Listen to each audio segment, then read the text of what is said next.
guys, welcome to my vlog. Susubong updin nyo kami sa pagkadto namon sa isa ka lugar kung sa diin magakaon kami sa manamit nga talaba.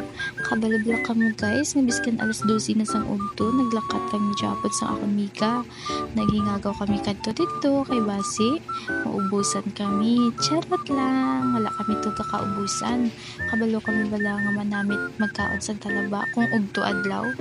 So, syempre, samtang gasakay kami sa series, hindi naman malikawan kung mag-chismis. Kabalo ka na nga. Nakita nyo ba lang, nagkatulala na ang akong miga. Siguro, gutom na ni.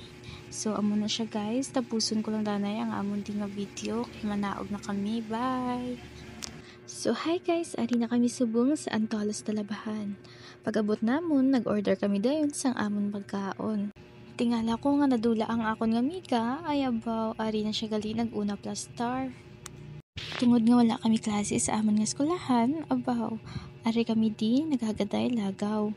Ang akon miga, gusto nyo man magkaon sang talaba. Samtang gahulat kami sang amon nga rice, indugigid mapunggan nga magpasay sang namit nga Bicol Express. Kapin pagid sang manamit nga talaba. Kabalo-bala ka mo guys nga ang talaba ay isa sa paborito ko nga pagkaon. Hindi ko mapunggan nga mag-crave sang talaba. So, ma-start na kami guys sang pagkaon. Nag-timelapse na lang kami hambas ang miga ko kay para maka-enjoy kami kaon. Kagdira guys, nagastorya na lang kami sa amon mga kinabuhi kung maaari kami sa kalibutan. Ay charot. Charot lang.